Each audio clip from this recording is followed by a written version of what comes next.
Thank you. Wind-ups. Brendan O'Hara.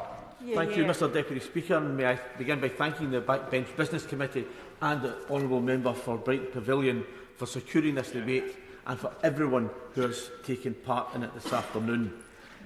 We are days away from the start of COP26, one of the most important gatherings of world leaders ever to have taken place. And they'll come to Glasgow with one job, and that is to make good on the promise to cut global emissions and restrict global warming to 1.5 degrees, and to give the world a fighting chance in that war against climate change. Because right now it's a war that we are losing. The United Nations General Secretary Antonio Guterres pointed out just last month that the nationally determined contributions which have been submitted so far put us on track for 2.7 degrees. It's not nearly good enough. So it's impossible to overstate the importance of COP26, because Glasgow is possibly our last chance, because the world has not lived up to what it promised in Paris. And we should be in absolutely no doubt that if we are to make up for that lost decade, it will require leadership, it will take courage, and it will mean sacrifice on the part of us all. But there is no alternative. There are no other options. It has to be done, and it has to be done now. As we've heard, the Code Red for Humanity was absolutely clear that global climate change is accelerating and that human-caused emissions of carbon dioxide and other greenhouse gases are the overwhelming cause of that climate change. And the UN Secretary-General said of this report, and who could disagree, that this must sound the death knell for fossil fuels. Of course, he's not the first UN leader to highlight the issue of climate change. In 2016, his predecessor, Ban Ki-moon, addressed the Arctic Circle Assembly, and he described the Arctic as a ground zero of climate change, highlighting that temperatures increase of 2 degrees worldwide would well mean a temperature increase of 4, 5 or 6 degrees or even more in the Arctic.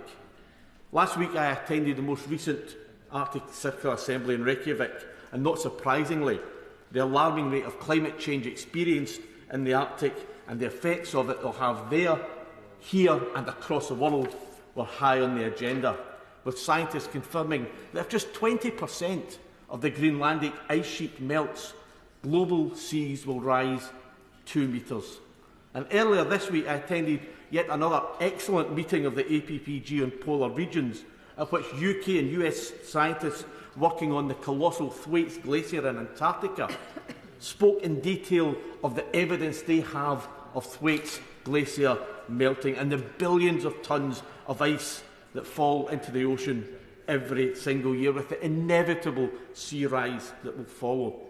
And it's a real stark reminder that although the Arctic and the Antarctic can sometimes seem remote, they are not remote. And what happens at the poles has a huge consequences for the planet as a whole. So we're in a critical situation whereby the poles are melting, sea levels are rising, and great swathes of the planet are rapidly becoming too hot for human habitation. And across the rest of the planet, already this year we've seen wildfires, hurricanes, tornadoes, and unparalleled levels of rainfall in Europe, Asia and Africa. And given what we've seen, who could disagree with the United Nations, who said we are on a catastrophic path? We can either save our world or condemn humanity to a hellish future. And that is why COP26 has to succeed. Mr Deputy Speaker, last night I met with my constituents who had organised a meeting through Time for Change in Argyll and Bute. They wanted to make sure that I, as their MP, knew exactly what they expected of me, what they expected of the Scottish Government, and what they expected of the UK Government ahead of COP. And that included telling the UK Government and the Prime Minister that they must now live up to what's promised in Paris, and they have to guarantee to restrict that global warming to 1.5 degrees. There can be no more horse trading, no more trying to fudge this issue, and that Glasgow has to be that turning point for the world, the turning point that Paris should have been, but which now tragically has got to be seen as a squandered opportunity. And I know I'm not alone in engaging with constituents. I know my honourable friend from Glasgow North, who has just escaped the Election Build Committee, and I'm delighted to see, taking one for the team that he was, to allow me to speak in this debate. I know that he spoke to his constituents last week on an online forum about exactly these issues. So COP26 can't be government to government. It can't be business to business. As much as it possibly can, it has to be a people's COP. And whether in Argyll and Bute, whether in Glasgow North, or whether the indigenous people of the rainforest, or the Inuit people of Greenland or Canada, or the people of the lowland Pacific Islands, the people of the world who are going to be most affected by this have to be heard. And not just heard, but listened to. Because for far too long, the people who have least responsibility for creating this emergency are bearing the brunt of the consequences of it. This morning I attended a meeting organised by Christian Aid to talk about loss and damage, and how that has to be a core principle of climate justice.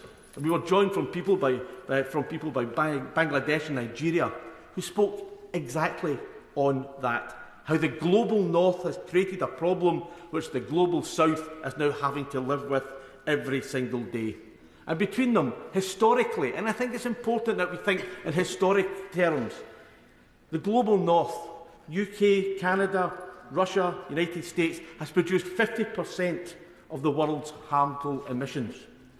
While Burundi, the Democratic Republic of Congo, Yemen, Sierra Leone, Haiti, Chad, Niger, Malawi, Zambia and Madagascar combined have contributed 0.08 of the harmful emissions. And yet today, Madagascar is experiencing its worst drought in 40 years and is facing a catastrophic famine.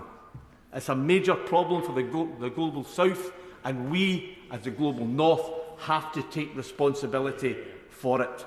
Since 2020, Bangladesh, one of the poorest countries in the world, has suffered damages estimated in around $2 billion because of natural disasters, cyclones, floods and rising sea levels. And I join my honourable friend from Edinburgh and Edinburgh North and Leith in congratulating the Scottish Government for being so determined to make this a people's COP, but also for setting up the world's first climate justice fund to support vulnerable communities in Malawi, Zambia and Rwanda to address the impact. And I would a wonderful message to the rest of the world if the UK Government were to set up their own climate justice fund ahead of COP26. Matthew Pennycook. Thank you, Mr Deputy Speaker. It's a pleasure to respond to this debate, and I add my congratulations to the Honourable Member for Brighton Pavilion on both securing it and her powerful opening remarks.